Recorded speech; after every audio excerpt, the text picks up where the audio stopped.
Okay, good morning everyone, and Chazak Baruch. Today's class is sponsored anonymously for the Refuah Shlema, for the hostages, for the success of the IDF, for all of Am Yisrael in Israel and outside of Israel. Be'ezrat Hashem, we should see Yeshuot and Beserot Tovot. Amen.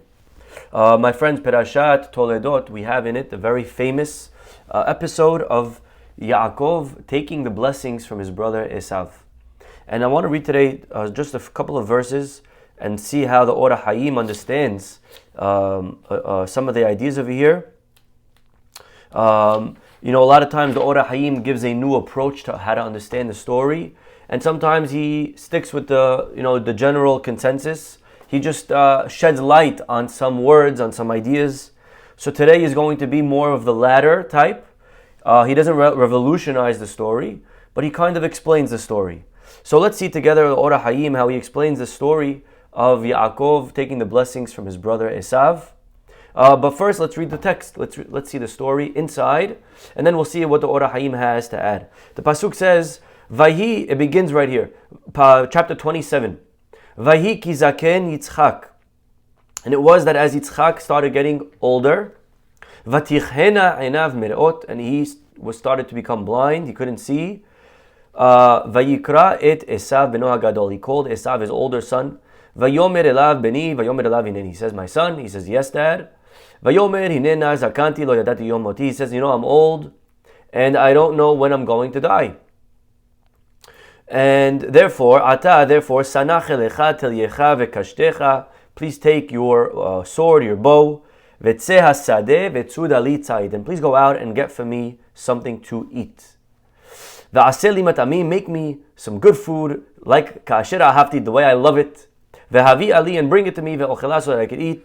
Ba'avur tevarechecha nafshi b'terem amut, so that my soul can bless you before I die."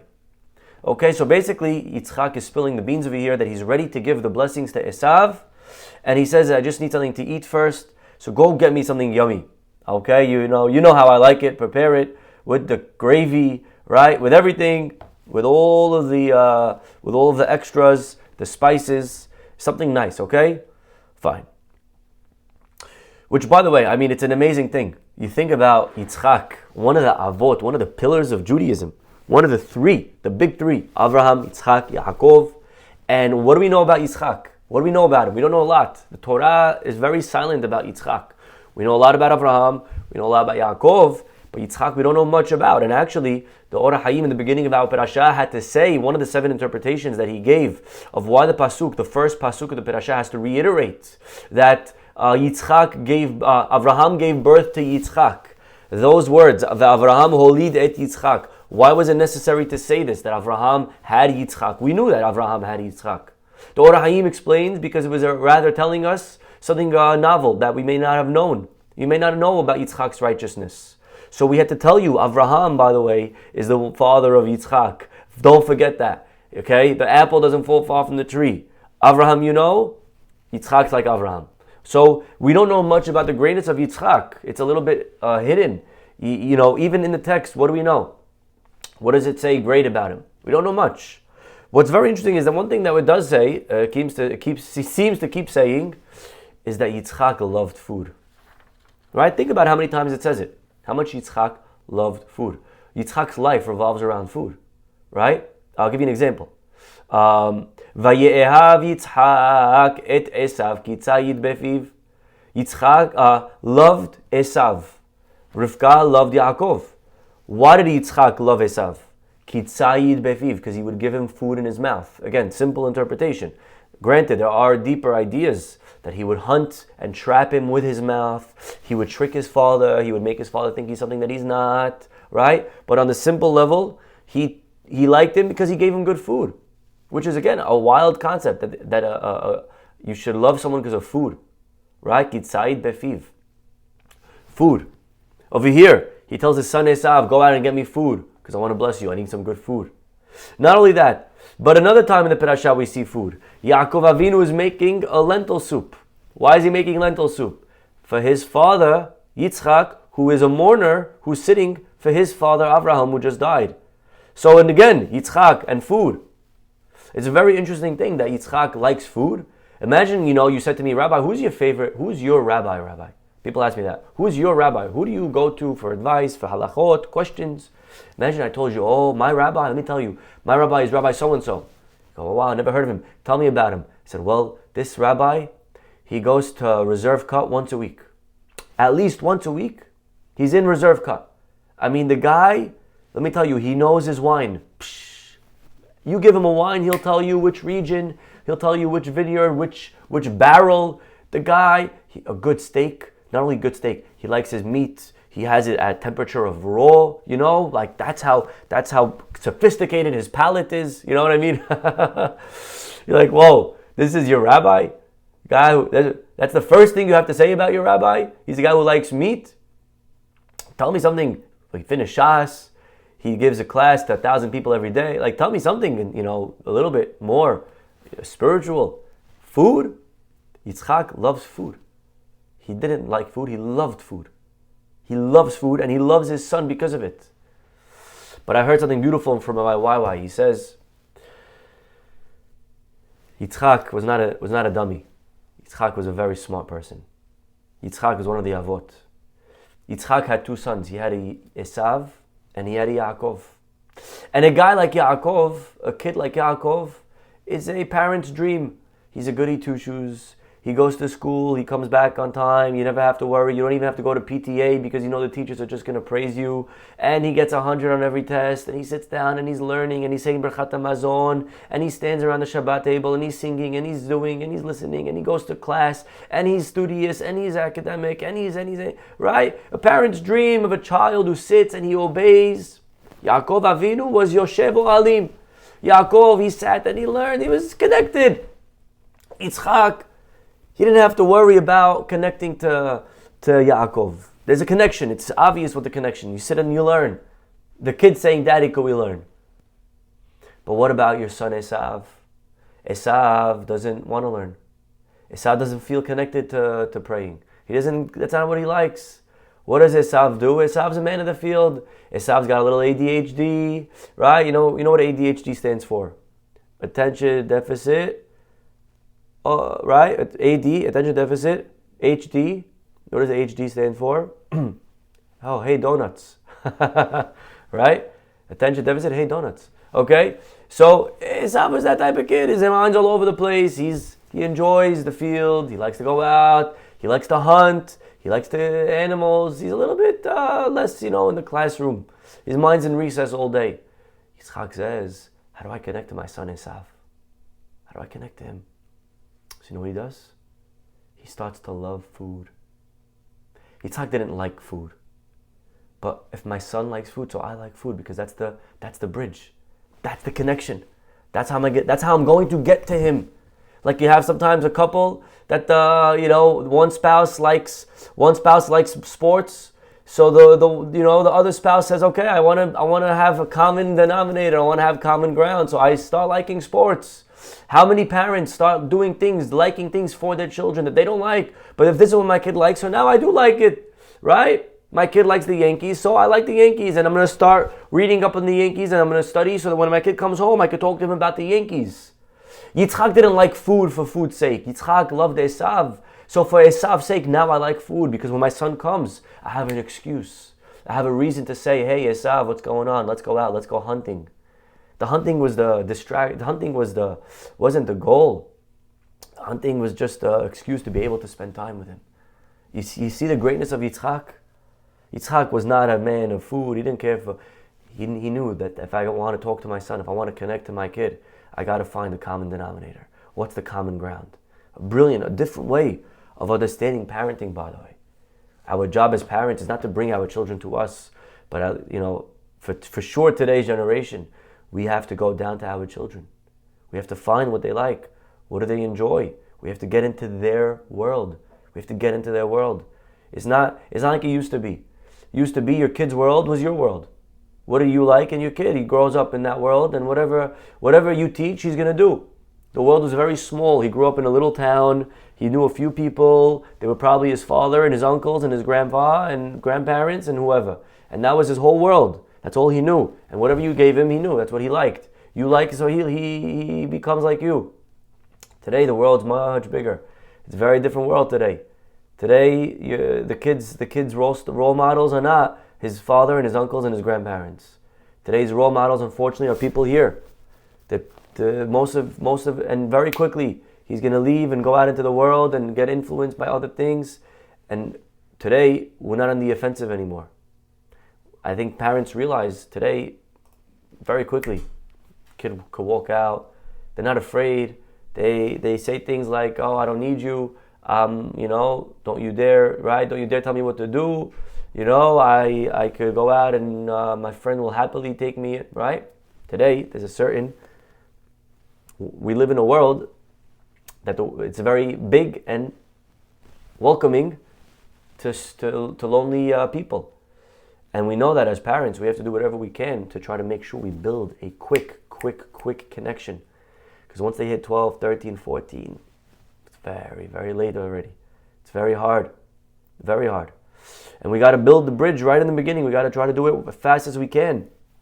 And Yitzhak knows, my son likes food, I like food. Right? And he calls him and he says, "Hey, son, let's go. What do you want to do today? It's Sunday. You want to go hunting?" "Yeah, of course. I love hunting." Yitzhak could care less. He wants to sit and learn all day. "But my son loves hunting, so I love hunting." "Okay? You like the Yankees. Let's go to a Yankee game." This is it. This is how we bond. This is how we create memories. And one day, the kid knows, I could come back home. Even no matter where in the world they go, they know my father's always someone that I could talk to. I have a really open relationship. Now, the Or HaHaim asks over here, why does the pasuk have to preface saying that Yitzhak was old and Yitzhak was blind? Okay, meaning, old, I understand. You got to tell me he's old because you got to tell me that when you're old, it's time to worry about the future, right? A father starts preparing his will as he gets older. A person starts getting old, they start thinking about things, right? They start thinking about, after 120, what's going to be. And Yitzhak, it's important. It's important to say that he's getting older. And that's exactly what he says, by the way. He says, "Hey, son, I'm getting older. I don't know when I'm going to die. I want to bless you, so please get me food." So the old detail makes sense. But ask the Or HaHaim, why does he have to tell me that he was blind? Why does blind have to do with anything? Why is blind a reason that you should now bless your son? So says the Or HaHaim, Ta'am hoda'azo, the reason the Torah is informing this to us is kizos yiba she'itol Yaakov et habrachot. It's setting up the stage. This is not information that mattered for Yitzhak to Esav. It's true. But this is information that explains how was it that Yaakov came and deceived his father? How was it that Yaakov came and ended up taking the blessings? And the answer is because Yitzhak was blind. So for that point, the information is given. And by the way, Rashi, he gives 3 explanations of why the Torah tells us that Yitzhak was hard of seeing. And the first one is he got blind from the smoke of the wives of Esav who were doing idolatry. They were serving ketoret to their gods, and the smoke would make him blind. That's number 1. Number 2 is he got blind from the Akedat Yitzhak. And number 3, he became blind so that Yaakov can successfully take the blessings from his father, from Yitzhak. And that is the interpretation that the Or HaHaim brings here. And that's why the Torah tells us that he was blind, because it's important to understand later on the story. And now he asks another remarkable question. We know that there's 2 ways to begin a story. In Hebrew, in English, 1 way. Once upon a time. Right? Once upon a time. But the Hebrew way, how do you start a story in Hebrew? 2 ways. Vayhi and Vehaya. Vayhi and Vehaya. We speak about this a lot of times. What's the difference between Vayhi and Vehaya? Vayhi, our rabbis tell us, is when you're starting a sad story. Vehaya is when you're starting a happy story. Vayhi bimei Hashverosh. Hashverosh, sad, killed the Jewish people. They wanted to. Vayhi in Avimelech, there was a famine, sad, right? Ruth, Megillat Ruth. Vehaya, right? And it will be. Vehaya im shamoa tishmeu. If you will listen, then you'll get a lot of blessings. Okay? Haya, happy. Vayhi, sad. Okay. By the way, when I'm doing this and this, that's not what makes it happy. Okay? The word Vayhi, I could say Vayhi. I could say Vehaya. Right? What I mean is Vayhi is a word of sadness. We explained in the past why that is. Vehaya is a word of happiness. It's just a rule that you should know. We explained it in the past. Just to say it again quickly. Haya means past. Vehaya means future. Vehaya, when a person looks towards the future, that's happy. When a person lives forward, thinking forward. But when a person's vayhi, when a person lives in the past, a person could get depressed, regret all of the mistakes that I made. That's a sad way to live. Don't live in the past, live in the future. The vayhi is, and it was, vehaya is, and it will be. Okay, fine. So the parasha here, it begins, Vayhi kizaken Yitzhak. And it was as Yitzhak was old and blind, and asks the Or HaHayim, why is it a lashon of tzar? Why is he beginning with a word that connotes distress? Why is it talking about sadness here? He's going to take, right? He's going to take the blessings. It's a good thing. Victory. He says, Hutzrach, the answer is it's a sad story. Shehutzrach litol Yaakov habrachot al yedei siba zo. Because it's sad that he had to take the blessings, Yaakov had to take the blessings in this backwards way. Velo b'yediat Yitzchak, without the knowledge of Yitzchak. Ki mizeh sovevu kama sibot libnei amenu. Because unfortunately this is the cause for distress, and it led to several negative consequences for our nation. Or HaHayim over here, very strong, is saying that it's a sad thing that the brachot had to come into our hands this way. It's not what we wanted, but it's a reality. It had to be. It's sad. It's sad that it had to come like this, and it led to a lot of bad things historically. It led to a lot of dangerous things, a lot to negative consequences for the Jewish people. Maybe this is where the hatred of Esav for Yaakov stems from. Maybe Esav hates us as not just a brother, but as a nation hates the nation because of this, because we took the brachot in this way. That's what the Or HaHayim is suggesting over here. And therefore it is sad. It is sad. It would have been nice, much better, if we could just take the brachot rightfully. Because really, he's going to go on to explain that rightfully it was ours. It had to go in this backwards way. And again, why it had to go in this backwards way is a good question. It's a question that he doesn't necessarily answer. But it's a reality that it had to come through this. And therefore it's a sad thing that it had to be this way. Just like to the situation in Israel. It's important that we remember that there are civilians, innocent Palestinians dying in Gaza. And we are not happy about that. And it's important that we don't lose the sensitivity. Kill them all. No, we don't kill them all. I was sitting on a train yesterday, and I had my kippah, and a lady sitting right next to me, she turns to me, and she says, I want you to know I'm praying for you. I said, wow. She says, I'm praying for you, I'm praying for Israel. It's so sad what's going on over there, and there's a lot of hate, there's a lot of negativity going on towards the Jewish people, but I want you to know I'm praying for you. We had a whole conversation. I said, it's very nice, but why? Why are you, it's not popular. The trend is praying, is standing with Palestine. Why is it? And we had a very, I think, beautiful conversation. People were standing, they were listening, and I started realizing I have to be careful. I have to say the right things, and who knows? Maybe you say something that could, And one of the things that I said to her, I says, and it's true, Israel, could easily just send a few bombs and carpet bomb, boom, wipe out Gaza in a second. We could wipe it out in a second. We don't have to send one soldier. Not one of our soldiers has to die. You could send a few bombs, and it's game over. Game over. The only reason we're sending in our soldiers, front lines, 300,000 of them, right? I'm not sure if you saw this, right? 300,000 soldiers and 300,000 people yesterday rallying in Washington. And 300,000 and 300,000, 600,000. The amount of people that were around Har Sinai, Ki'ish Echad Belev Echad, going back to yesterday's class, the unity that we saw, the togetherness, the peace. This is, my friends, a peaceful protest. There was no violence. There was no negativity. There was no hate slur. There was no, yelling, kill and kill. None of that. No vandalizing. It was just singing and praying. This is what a rally looks like. This is what a peaceful rally. What a Kiddush Hashem, by the way. What a Kiddush Hashem. What a sanctification of God's name that was. That was very powerful. But we have to remember that we're not happy when innocent people die. It's sad. It's sad that this is the reality. It's unfortunate. Maybe it's something that we have to do. Maybe it's a result of war. This is war. There are casualties. And Israel's doing whatever it can. But at the end of the day, this is Hamas's fault. If Hamas wants to stand behind hospitals, if they want to use babies as shields, that's not our fault. That's their war crime. But we have to remember that even if it's a must, something that we should do, but we still have to be sensitive, and we can never parade, we can never applaud, we should never be happy that we had to kill innocent people. It's a reality, it's tragic. Even when Egypt was killed, Misraim, the angels were forbidden to sing. Ma'aseh yadai tovim bayam.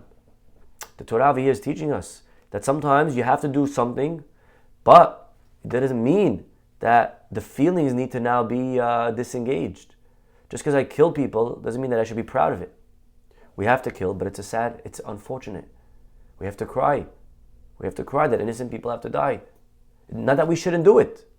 We should. This is how we have to protect our nation. We have to protect our land. But over here you see that it's still sad. Just because Yaakov has to take the blessings, but it's still sad. It's a sad thing that he has to do it. And two things can be true at once. Two things can be true at once. I think that's a very powerful lesson. Well, he calls his son, and the pasuk stresses that he's his older son, Beno Hagadol. Says the Ora Hayim, Lama lo kara Yaakov. Why is he not calling Yaakov? Why is he giving the blessings to Esav? He says, well, ki zeh ha-bechor. First of all, he wanted to give the blessings to the older one.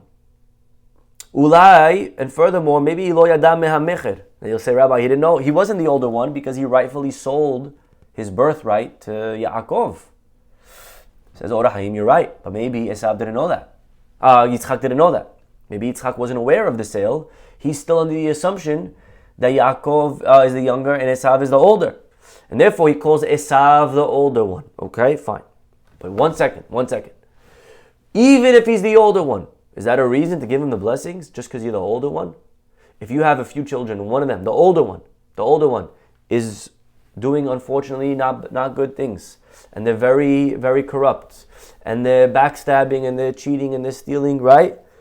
As a father, are you obligated to give the older one just because he's the older one? What about morals? What about choices? Just you're the older, so boom, now you get the house, now you get the business, now you get everything just because you're the older one? That's not fair. Shouldn't it go after merit? So says the Ora Hayim, look at this. He asks the question. V'tam Yitzhak, and the reason that Yitzhak haya chafetz was wanting, desiring, levarech Esav harasha, to bless the wicked Esav. Look at this, you never heard this one. Ki hashav, he thought, shebe'emtza'ut habrachot. Yitzhak did it on purpose. He knew where Esav was holding. He did it on purpose because he thought that maybe by giving him the blessings, yitapech lemidat hatov, my son will flip and he'll become better. V'yativ drachav, and he'll better his ways. Ki hatzadikim, because the righteous yichavu, it hurts them when their children are evil, when they do evil. V'hayam mishtadel imo lehetiv. Yitzchak was trying to do whatever he could to get Esav to improve his ways.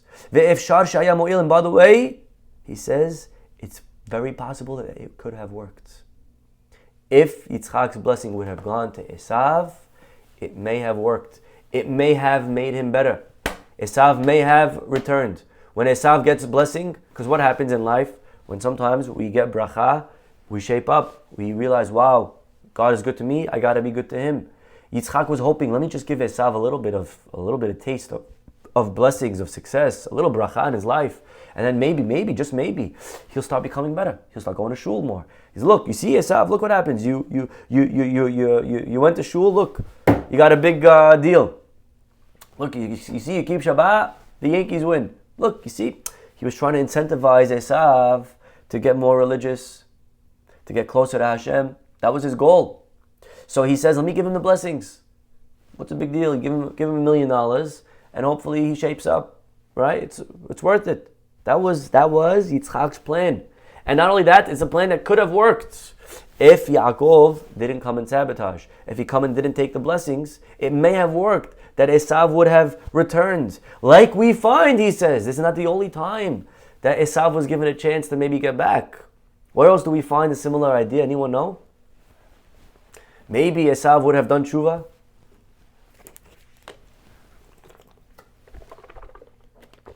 Who remembers? Give it a couple of seconds.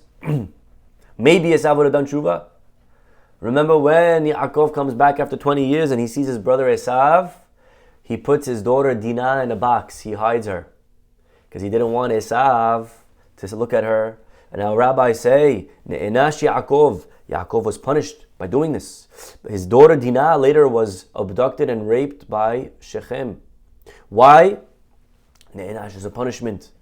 Mana Dinah by withholding her from Esav. And if he would have given her to Esav, she may have been able to shape him up, as every good woman does. So you see that it's possible. Esav has hope. And Dinah is an example of this. And just like that's an example, so too getting the blessings here may have given Esav a little bit of hope. But again, that's not how things turned out. Why not? Why not? So says the Pasuk. Let's come back into the text. Pasuk 5. Verivka shoma'at bedaber Yitzhak el Esav beno. Now Rivka is listening to all of this. Right? Now, what does it mean, shoma'at? She's listening. Says the Orah Hayim. Pasuk's telling you that Rivka is a nevi'ah. Rivka is, what do you mean she's hearing? It says, it doesn't say that Rivka heard. It doesn't say Rivka shama'a. It doesn't say Rivka heard what Yitzhak said to Esav. It says Rivka would hear. Present tense. Constantly would hear. Why? Shoma'at tamid, says the Orahim. She would always hear divrei Yitzhak. She would always hear what Yitzhak was saying, even though she was far and she couldn't hear him physically, but she would always hear it eventually through prophecy. Hagam shelo yidaber b'faneh, even though Yitzhak never spoke in her presence. And therefore it says V'rivka shoma'at, lo amar vatishma or hayta shoma'at. Shoma'at constantly, she would constantly hear. And not only that, but here, you can imagine he says, Deber Yitzhak balat. For sure Yitzhak, when he called his son over, Esav, to go make him food, he whispered it to his ear. He whispered it to his ear. He didn't say it out loud. He whispered it to Esav. His instructions were very in secret, discreet. And therefore, when Yaakov came and said, Dad, I made you the food, right? Yitzhak believed it. Why did he believe it? You should question. But you see, he believed because no one should know this. This was a secret. Be'ozen Esav diber, he spoke it quietly into his ear. Ve'hagam ki enei Yitzhak avdu, even though he was blind. Even though he was blind, what does that mean? Even though he was blind, how do you know no one was listening? Maybe someone's listening. You're blind. You can't see who's in the room. No. Divrei seter alav. Yitzhak said to Esav secretly, "Hey son, come here. I want to tell you a secret." And that's why he says, "Hineni." Esav says, "Okay, here I am." Meaning, Esav says, "Dad, go ahead, speak. I'm here, and no one's in the room. What do you need, Dad?" So you see again that even this command was given in secret, and somehow Rivka heard. How did she hear? She heard because she was a nevi'ah. She was a nevi'ah. And therefore, what does she say to her son? She says, "Son, go and take the blessings." Now, if you're Yaakov, are you supposed to listen to your mom? Are you supposed to listen to your mom? If your mom tells you to do the wrong thing, are you supposed to listen? Think about it. Yaakov's a big boy here. Yaakov should say to his mom, "No, Mom, I'm sorry, I can't lie. I can't lie." So she says, "Ve'ata beni shema bekoli." My son, listen to what I'm telling you. And look at the Orah Hayim says, "Hagam sheyesh bedvarim elu kegnivat da'at." Even though what I'm telling you resemble deception, even though I'm telling you to do something a little bit controversial, questionable. He says, "Im kol zeh, nonetheless, yesh lecha lishmoa bekoli." You still have to listen to me. He says, why? Milvad, besides for the fact that you have a kivur avayim, that you have to listen to your mother, which is a commandment from the Torah. He says, Gam hi nevi'ah. But Rivka is a prophetess. Uktiv b'devrei nevi emet, and it says, by the Navi, elav tishma'un. You got to listen to him. And therefore she says, son, shema, listen to me. Why? Not because I'm telling you, but listen to me because what I'm telling you now is part of prophecy. Ukvar katav, when we already wrote above, and it's codified in the Rambam. שיצדדק נביא באומרו לעבור על מצווה במזמור התורה לפי שעה. That a Navi is allowed to tell you to override a commandment. A Navi is allowed to break halacha temporarily. If a Navi tells you go break Shabbat, you listen. If a Navi tells you to go eat not kosher, you listen. If a Navi tells you to lie, you listen. Any Avirah except for one, you're allowed to listen. Except for which one? Idolatry. But any other, you listen to the Navi. We have examples historically of where people did this. A Navi came and suspended the Torah for a moment. And the Jewish people violated. Based on prophecy, you're allowed to violate halacha. Crazy thing. Imagine doing a lo ta'aseh. Not just the Chachamim did it even without prophecy. The Chachamim suspended mitzvot by telling you not to do it. Like we don't shake lulav if it falls out on Shabbat. We don't hear shofar if it falls out on Shabbat. So they're also allowed to stop and pause a mitzvah. But here a Navi is stronger because he can tell you even to violate a negative. That Chachamim can't do. Chachamim can't say eat not kosher. They can just say don't do a positive. Don't shake. Don't listen. But they can't tell you eat not kosher. But a Navi can. A Navi says can eat not kosher. Temporarily he can tell you to suspend the mitzvah. We have examples of Eliyahu Navi in Hara Karamel. He told them to bring a korban outside of the temple. He's not allowed to do that. But he was allowed. He's a Navi. And therefore if God is saying I'm a Nevi'ah, you must listen to it. You must listen to me. That's why Yaakov went ahead with it. Because he's been given over here some prophecy. Okay? Fine. Let us give one more idea. He says over here,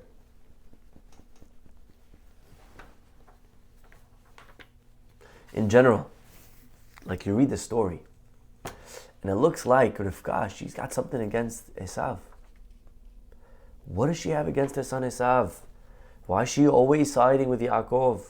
She's always on his side from the beginning of time. He's your son, hello. Why don't you love your son? Of course she loved her son. Of course she loved Esav. But why does she have an extra love for Yaakov? Says the Orah Hayim. This is again one example of Rivka's extraordinary love. And the underlying reason for that love, says the Orah Hayim, Ra'iti latet ta'am, I see fit, it's appropriate to give a reason. Le'ahavat Rivka Yaakov, why she loves so much Yaakov and not Esav. Letzad, he says over here something very, very psychological. Okay? Going deep into the psyche, subconscious. Ki ene kol eleha yatziru. Look what he says over here. He says, everyone was looking at her in a demeaning manner. Rivka had a reputation that she comes from flawed. She comes from Betuel. She comes from a bad family. Mimena, and it must be that this guy, Esav was known to be a wicked guy. Everyone knew it. Esav was a murderer. He was a rapist. Esav went around doing bad things. He was just not a good guy. And everyone knew Esav, you stay away from him. So what happens? Everyone starts talking. This kid Esav, where did he come from? Mimena yatzar ashahu Esav. Must be, comes from her side of the family. Right? It reminds me of the joke. The kid was preparing for his bar mitzvah and he says, Mom, I'm trying to prepare for my bar mitzvah. Can you just tell me, where do we come from? She says, we come from Abraham, Yitzhak, Yaakov, Sarah, Rivka, Rachel, Leah. He says, and where do they come from? She says, they come from Adam HaRishon, the first man that God himself created from the ground, very holy people. He says, wow, okay. He goes to his dad, Dad, I'm preparing for my bar mitzvah speech. Could you just tell me, where do we come from, Dad? His dad, a graduate of Harvard, he says, once upon a time, there was a big bang explosion, and there was billions of years that slowly bacteria evolved, and it became animals, and it became monkeys, and then eventually the monkeys evolved, and it became a human being, and we had the Homo sapien, and here we are, 8 trillion years later.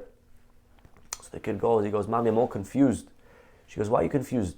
He goes, I speak to Dad, and he tells me we come from apes, and then I speak to you, and you tell me we come from holiness, we come from Abraham and Adam HaRishon. And she goes, son, there's no contradiction. Your father was telling you about his side of the family. And I'm telling you about my side of the family. Okay? So everyone thought for sure, where does Esav come from? Her side of the family. Esav comes from Rivka. A kid like Esav, it must be. He comes from Rivka. He got it from her. Her genes, her epigenetics. והנה לטבע, and therefore naturally, הרגיל החלקים יאהבו חלק את חלקיו. Things that are similar love each other. לזה גילתה דעתה, so subconsciously Rivka had to prove that Esav did not come from her. So in a way, מעשיה מוכיחות כי מקורה ברוך, she had to show that she liked blessed people. Subconsciously, she had an extra affinity, extra love for Yaakov because she felt like she had to prove and show the world that she doesn't support Esav, that she doesn't approve of Esav, and that Esav doesn't come from her. It's not from her side of the family, that she is a righteous person. So subconsciously, she had to show an extra love to Yaakov for good, to show that she is good. Wow. Wild. Are you guys following this cheshbon over here? She felt like she needed to prove that Esav, his midot, don't come from her. So she had to disconnect from the kid. And this is, I think, again, subconsciously what a lot of parents do. Sometimes we see a child, our own child misbehave, and you see the parents of the child, we're yelling and they're screaming. And then all of a sudden, when the same kid from who's another child does the same thing. Not our kid, someone else's kid. We laugh, we have patience. What happened? Why is it when someone else's kid talks in shul, you say, oh, Abuz, he's such a good kid, he comes to shul. And then your kid comes to shul and talks, you're yelling at your kid. Why? I think because subconsciously, we're afraid for people to think that the talking element comes from us. So we have to show, I condemn, I disapprove, I don't approve of this, right? And maybe, Ora Haim is saying maybe, that Rivka had to show, I don't approve. And so she had to put up a wall between her and Esav to show, don't think he comes from me. He doesn't get this from me, right? He doesn't get this from my side of the family. I'm a good person. Amazing insight, again, into way, thousands of years before Freud, into the subconscious or unconscious. Okay? Finally, we have time for one more. Vayvarechehu. So, Yitzhak says, let's fast forward in the story. Rivka sends Yaakov to go in instead. So he goes, he gets food, she prepares it, he goes in. Yitzhak is suspicious. Says it sounds like Yaakov, but it feels like Esav. Something's up over here. So, what does he do? Says he felt him. He felt that it was Esav's hairy hands. Vayvarechehu, when he blesses him. Now, this blessing is not a blessing of the brachot that he wanted to give. These are not the blessings. The blessings he gives later in a few psukim. He gives him to drink. And then he says, Pasuk 28, Ve'iten lecha Elohim et al hashamayim shnei haaretz. So Pasuk 28 were the blessings. We're up to Pasuk 26. 23. 23, he doesn't give him those blessings. Excuse me. 23, he gives him a blessing. Vayvarechehu. Ask the Ora Hayim, what's the goal? What's the point of this blessing? You're going to give him in 3 psukim the blessings of a lifetime. What are you giving him now a blessing? Vayvarechehu. Says Ora Hayim. Letzad ki mekodem shemishesho veyada ki esavu. He says over here, look at this. Sorry. He says, before he felt that he was Esav, lo haya lo davar machish lakol haba leoznav she'eno Esav. He says in the beginning, before touching him, he suspected that it wasn't Esav because he heard the voice. Okay, excuse me. So, thank you. So he thinks it's not Esav. He thinks it's a charlatan. And he now starts suspecting, whoa, someone is not here. Someone came faking as Esav. And what happens? Remember, what did Yaakov say to his mom? Mom, I don't want to go in, Mom. What if Dad suspects something and he'll curse me, right? He knew if there's a suspicion, there's going to be a curse. And this is how it was exactly. The moment he started to suspect, there was already a curse going on in Yitzchak's mind. V'hagam shelo matzinu lo sheklo, even though he never said it, but there is a curse going on in Yitzchak's heart. Vedavar ze batzadikim, and if you're a tzaddik, a curse in the heart works. If you're a tzaddik, even though you didn't do anything, just thinking it is very powerful. You could go see in the stories in the Gemara of rabbis, once they showed a little bit of resentment towards someone, even in the heart, it took effect. It would curse the person. Therefore, once Yitzhak started getting suspicious, the resentment entered the heart, but then he realized that no, maybe it is Esav because he felt him that he was hairy. Immediately, he had to bless him, lehasir, to undo, the opposite effect, that resulted from his earlier feelings of resentment. Boom! Unbelievable. So the blessing here was not the blessings. The blessing here was just a blessing to undo the negative feeling that he had towards him. And this is a good halakha to know, that if you ever suspect somebody, the halakha is choshed b'ksherim. You suspect someone and then you realize that you were wrong. You got to bless that person. You got to give him a bracha. Yitzhak Avinu over here, he suspects this person. And then he feels like he was wrong. He feels that he was wrong, right? He felt a hairy guy. So he blesses him. To undo that maybe you hesitated and maybe you thought of a curse, of something negative to this person, God forbid. To undo that, you have to bless him. It's good halakha that you should know. Sometimes we suspect. Sometimes we jump to conclusions. Someone didn't invite us. We suspect them. We speak negatively about them. How could they not invite us? And then we find out just afterwards that they did invite us. They did send the invitation. Our wife forgot to tell us, right? Something happened. So now you just accused this person. You just labeled them. You spoke negatively about them. Even if you never said Lashon Hara, in your head you said something. But it's a good thing to bless them. Oh, I'm sorry. You should be blessed. You should be blessed. Sometimes our children, we suspect our children of doing something wrong, and then we find out we jumped to conclusions incorrectly. Oh, I'm so sorry. You got to give your kid a blessing. Hashem should bless you. I'm sorry. I thought the wrong thing.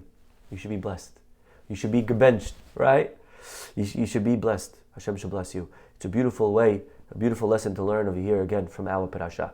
Okay, we'll stop over here, everybody. Have a blessed day, a wonderful day, and we'll see you all tomorrow. Bye-bye.